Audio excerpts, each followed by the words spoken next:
So hello viewers, మరి ఈ వీడియోలో మనం అయితే simple application off switch statement గురించి అయితే చూడబోతున్నాం అనమాట. మరి వీడియోలోకి వెళ్ళే ముందు నాదొక చిన్న రిక్వెస్ట్, మీరు కనుక మన ఛానల్ని ఫస్ట్ టైం కనుక చూసినట్లయితే make sure that you subscribe to our channel so that further videos ఏవైతే ఉంటాయో వాటిని మీరు మిస్ అవ్వకుండా అయితే చూడగలుగుతారు. సో మీకు ఈ వీడియోలో ఏదైనా ఫ్యాన్ నాయిస్ వస్తుందో కనుక కామెంట్ చేయండి సో దట్ నెక్స్ట్ వీడియో నుంచి రెడ్యూస్ చేద్దాం. సో ఎక్విప్మెంట్ అనేది అప్గ్రేడ్ అనేది చేయాలి. సో ఇక్కడ నుంచి మనం చూసుకుంటే మనకి ఇక్కడ మనం చెప్పబోయే ప్రోగ్రామ్ ఏంటంటే కనుక design simple calculator using switch case అని చెప్పి మనకి క్వశ్చన్ అయితే ఇవ్వడం అయితే జరిగింది. సో మీకు ఆల్రెడీ తెలిసిందే, మీరు క్యాలిక్యులేటర్ అనేది యూజ్ అయితే చేస్తుంటారు. క్యాలిక్యులేటర్లో మనకి ఎన్ని ఆప్షన్స్ ఉంటాయి, లైక్ ఎన్నో ఆపరేషన్స్ ఉంటాయి, ఎడిషన్ కానీ సబ్ట్రాక్షన్ కానీ మల్టిప్లికేషన్ కానీ డివిజన్ కానీ కదా. సో వీటిలో మనం ఒక 2 నెంబర్స్ ఇచ్చామనుకోండి, లైక్ 1 + 2 అలా ఇస్తాం మనం క్యాలిక్యులేటర్లో. కానీ ఇక్కడ ఏంటంటే ఒక 2 నెంబర్స్ని మనం తీసుకొని వాటిని మనం ఏం చేయాలి, ప్లస్ చేయాలా, మల్టిప్లై చేయాలా, మైనస్ చేయాలా, అది డివిజన్ చేయాలా అనేది మనమే డిసైడ్ చేస్తాం అనమాట. సో దానికి మనం స్విచ్ కేస్ అనేది అయితే యూజ్ అయితే చేస్తున్నాం. అండ్ ఇక్కడ ఒక చిన్న నోట్ అనేది అయితే ఉంది. అదేంటంటే కనుక మనం ఇందాక ఎప్పుడైతే మీకు స్విచ్ యొక్క సింటాక్స్ చెప్పానో అక్కడ మీకు స్విచ్ ఆప్షన్, ఇక్కడ ఆప్షన్ ఓబీ అని రాసుకున్నా. దాని తర్వాత కిందకు వస్తే కేస్ తర్వాత ఇక్కడ మీరు చూడొచ్చు సింగిల్ అపాస్ట్రఫీలో ప్లస్ అనేది అయితే ఉంది. ఇలా ఎందుకంటే కనుక ఓన్లీ మనం ఒక క్యారెక్టర్ని ఎప్పుడైతే తీసుకుంటామో అప్పుడు దాన్ని అపాస్ట్రఫీలో అయితే రాయాలి. ఒకవేళ కనుక ఇక్కడ కేస్ 1 అని తీసుకున్నాం అనుకో, అపాస్ట్రఫీ అనేది అక్కర్లేదు. సో ఎప్పుడైతే మీరు ఒక క్యారెక్టర్ని అయితే తీసుకున్నారో, లైక్ ఏబిసిడీలు కానీ ఇది కూడా క్యారెక్టరే, లేదా ప్లస్ మీకు ఇక్కడ పైన క్యారెక్టర్ ఆపరెంట్ అని ఇచ్చాను చూసారా. సో దీని ఒక క్యారెక్టర్ కింద అయితే డిక్లేర్ అయితే చేసుకున్నా. సో ఎప్పుడైతే మీరు ఇక్కడ క్యారెక్టర్ అనేది తీసుకున్నారో అలాంటప్పుడు మీరు సింగిల్ అపాస్ట్రఫీలో వాటిని అయితే మీరు డినోట్ చేయాలి. సో అప్పుడు మాత్రమే అదైతే మీకు అయితే తీసుకుంటుంది. సో ఇక్కడ మీరు చూసుకున్నట్లయితే ఫస్ట్ స్టేట్మెంట్ లైక్ 3rd లైన్లో నేను #include studio.h మనకి as it is header file అయితే ఇవ్వడం అయితే జరిగింది. అదేవిధంగా ఇంట్ మెయిన్ సెక్షన్ ఫంక్షన్ అయితే డిక్లేర్ అయితే చేయడం జరిగింది, మెయిన్ ఫంక్షన్ని. అండ్ ఈ లోపల ఏదైతే ఉందో ఈ బ్రాకెట్ తర్వాత ఉన్నదంతా కూడా మనకి బాడీ అనమాట. సో ఫస్ట్ మనం 2 వేరియబుల్స్ని అయితే తీసుకుంటున్నాం కదా, వాటిని మనం ఫస్ట్ అండ్ సెకండ్ అని అయితే అనుకున్నాం. సో వీటిని మనం అయితే తీసుకోవాలి కాబట్టి వీటిని మనం డిక్లేర్ చేయడానికి నేను డబల్ని అయితే వాడడం అయితే జరిగింది. లైక్ ఇంటిని అయితే వాడలేదు, ఎందుకంటే మనం తీసుకునేది పాయింట్స్లో కూడా తీసుకోవచ్చు. సో ఇది కొంచెం మీకు టిపికల్గా ఉన్నా సరే ఇక్కడ నుంచి మీకు కొంచెం క్లారిటీకి అయితే అర్థమైతే అవుతుంది. So don't worry. So scanf %c ఎందుకు ఇక్కడ మనకి ఓపీ అంటే ఆప్షన్ అనేది మనం క్యారెక్టర్లు అయితే క్యారెక్టర్ అనేది ఇచ్చాం కాబట్టి %c అనేది నేను స్పెసిఫైయర్ కింద అయితే వాడుకున్నా. అండ్ యాంఫసెంట్ ఆఫ్ ఓపీ అని రాసా. OP is nothing but operator అనుకుంటారు, ఆపరేటర్ కాదు. సో ఆపరేటర్ అని అయితే నాకైతే వచ్చేసింది, ఆప్షన్ అనమాట. So printf enter 2 operands, like మనకి ఏదైతే డిజిట్స్ లైక్ ఒక 2 నెంబర్స్ని మనం యాడ్ చేయాలన్నా సబ్ట్రాక్ట్ చేయాలన్నా మనకి ఫస్ట్ ఒక 2 డిజిట్స్ అనేది మనకు అవసరం కదా. వాటిని మనం స్కాన్ చేయడానికే ఈ 12th లైన్ స్కాన్ఎఫ్ LF, అదే %LF ఈ ఏదైతే ఉందో లైక్ ఫస్ట్ అండ్ సెకండ్ అనే వేరియబుల్స్ ఏవైతే ఉన్నాయో వీటికి అసైన్ అయిన వాల్యూస్ అనేవి నేను LFలో అయితే ఇచ్చా. అంటే డబల్ అనమాట, నథింగ్ బట్ పాయింట్స్లో అయితే ఉంటాయి అనుకోండి.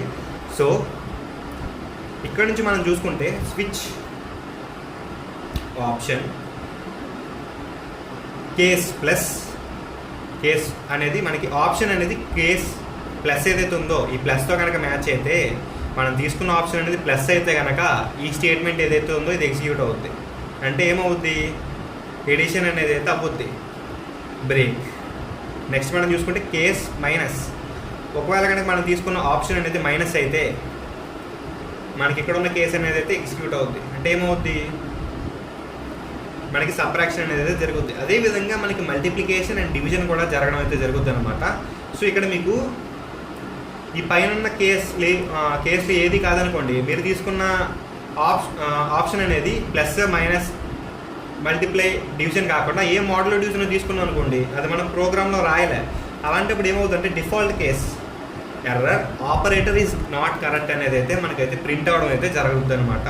సో దీనికి మీకు రన్ చేసి అయితే చూపిస్తా so that you will get a clarity. Run మీద అయితే క్లిక్ చేసా, మనకి ఎంటర్ ఆపరేటర్ అని చెప్పి అయితే చూపిస్తుంది. సో నేను సింపుల్గా ఏం చేస్తానంటే ప్లస్ ఇచ్చి ఎంటర్ కొట్టా. దాని తర్వాత మనకి 2 ఆపరెంట్స్ని అయితే అది ఎంటర్ చేయమని అయితే అడుగుతుంది. సో 4 ఇచ్చా, స్పేస్ 5 ఇచ్చా, ఎంటర్ కొట్టా. సో మనకేమైంది 4.0 + 5.0 = 9.0 అని చెప్పి చూపించింది. మనం తీసుకున్న ఆపరేటర్ ఏంటి? ప్లస్. లైక్ మనం తీసుకున్న క్యారెక్టర్ అనేది లైక్ ఆప్షన్ అనేది ప్లస్. సో మనకి ఏ కేస్ ఎగ్జిక్యూట్ అయింది? కేస్ ప్లస్ అనేది ఎగ్జిక్యూట్ అయింది. కేస్ ప్లస్లో ఏముంది? %.1 అంటే ఏంటంటే కనుక పాయింట్ తర్వాత 1 డిజిట్ అని అర్థం. ఓకేనా? జనరల్గా మనకి ఫ్లోట్ వాల్యూస్ అనేది పాయింట్ తర్వాత 6 డిజిట్స్ వరకు తీసుకుంటుంది. ఎప్పుడైతే మనం LF అని ఇచ్చి వదిలేసామో, ఇక్కడ LF అని ఇచ్చామనుకో, ఇక్కడ 4.0000000 6 డిజిట్స్ అనేవి వస్తాయి. అదేవిధంగా 5 తర్వాత 6 జీరోస్ అనేవి వస్తాయి. సో ఇలా కాకుండా పాయింట్ తర్వాత 1 LF అని ఎప్పుడైతే ఇచ్చావో పాయింట్ తర్వాత 1 డిజిట్ మాత్రమే అది కన్సిడర్ అయితే చేస్తుంది. ఓకేనా? ఇక్కడ 5.6 ఇచ్చాను అనుకోండి, 4.5 + 6 5.6 అనేది ప్లస్ చేసి మనకి ఆన్సర్ అనేది పాయింట్ తర్వాత 1 డిజిట్ మాత్రమే వస్తుంది. దీని మీనింగ్ అయితే అది. ఓకేనా? 0.1 LF + 0.1 LF అంటే మీనింగ్ అది. So case plus. So plus అనేది నేను ఇచ్చా కాబట్టి, సో ఇక్కడ 4 తర్వాత ఏమి ఇవ్వలేదు, నేను డైరెక్ట్ 4 ఇచ్చా కాబట్టి 4.0 + 5.0 = 9.0 అనేది మనకి ఇక్కడైతే ప్రింట్ చేయడం అనేది అయితే జరిగింది. సో ఒకవేళ కనుక మనం ఇక్కడ బ్రేక్ స్టేట్మెంట్ తీసామనుకోండి, సో బ్రేక్ తీసేసా, ఇప్పుడు రన్ చేద్దాం.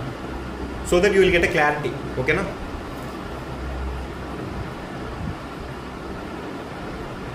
సో రన్ చేసా. సో యాజ్ ఇట్ ఈస్ మళ్ళీ ప్లస్ ఇచ్చా. అండ్ అదేవిధంగా ఆపరెంట్స్ వచ్చేసి 4,5 అని చెప్పి ఎంటర్ కొట్టా. సో ఇక్కడ మీరు చూసుకుంటే ఇక్కడ వరకు ఓకే, లైక్ 4 + 5 = 9 అని చెప్పి ఇచ్చింది. దీని తర్వాత బ్రేక్ స్టేట్మెంట్ అనేది తీసేసాం కాబట్టి నెక్స్ట్ బ్రేక్ ఎక్కడ ఉంది? కేస్ మైనస్ ఉంది. సో ఇక్కడ వరకు కూడా ఇదైతే ఎగ్జిక్యూట్ అయిపోయింది. సో బ్రేక్ స్టేట్మెంట్ తీసేయడం వల్ల దీని తర్వాత కేసు ఏదైతే ఉందో ఇది కూడా ఎగ్జిక్యూట్ అయ్యి మనకి ఏం చూపించింది? ఇక్కడితో ఇది అయిపోయింది, లైక్ ఇక్కడతో ఇదైతే కంప్లీట్ అయింది. దీని తర్వాత మళ్ళీ 4 - 5 అంటే ఏది మనకి సెకండ్ కేస్. 4 - 5 = ఎంత? -1 అనేది కూడా మనకైతే ఇదైతే మనకైతే చూపించింది అనమాట. సో ఒకవేళ కనుక మనం ఇక్కడ కూడా బ్రేక్ స్టేట్మెంట్ కనుక తీసేస్తే దీని తర్వాత ఏదైతే ఉందో ఇది కూడా ఎగ్జిక్యూట్ అవుతుంది. సో దీని తర్వాత ఇంటూకి కూడా బ్రేక్ స్టేట్మెంట్ తీసేస్తే దీని తర్వాత ఏదైతే ఉందో ఇది కూడా ఎగ్జిక్యూట్ అవుతుంది. సో బ్రేక్ స్టేట్మెంట్ అనేది ఒక ఇంపార్టెంట్ రోల్ అనేది అయితే మనకి ఇక్కడైతే ప్లే చేస్తుంది అనమాట. సో మేక్ ష్యూర్ మీరు బ్రేక్ స్టేట్మెంట్ అనేది మర్చిపోకుండా అయితే ఉంటుంది. ఒకవేళ మర్చిపోతే కనుక మీరు తీసుకున్న కేస్, లైక్ నేను ఇక్కడ మైనస్ అనేది తీసుకున్నాను అనుకోండి, ఇక్కడ నుంచి నేను దేనికి కూడా బ్రేక్ స్టేట్మెంట్ అనేది ఇవ్వలేదు అనుకోండి, మైనస్ అనేది ఎగ్జిక్యూట్ అవుద్ది. ఓకే, దీని తర్వాత దేనికి కూడా బ్రేక్ స్టేట్మెంట్ ఇవ్వలేదు కాబట్టి దీని కింద ఉన్న స్టేట్మెంట్లన్నీ కూడా మళ్ళీ ఎగ్జిక్యూట్ అయిపోతాయి మనకి. ఓకేనా? ప్లస్ అనేది ఎగ్జిక్యూట్ అవ్వదు, ఇట్స్ ఓకే, కానీ దీని కింద ఉన్నవన్నీ కూడా మనకి ఎగ్జిక్యూట్ అవుతాయి. సో అలా ఎగ్జిక్యూట్ అవ్వకూడదు కాబట్టి there is a need to use break statement అనమాట. So this is all about the switch operation. And అదేవిధంగా దీనికి సంబంధించి ఎగ్జాంపుల్ అయితే ఇది. సో మళ్ళీ ఒక మంచి వీడియో అయితే మేము ముందుకైతే వస్తాను. అప్పటి వరకు టిల్ దెన్ బై బై.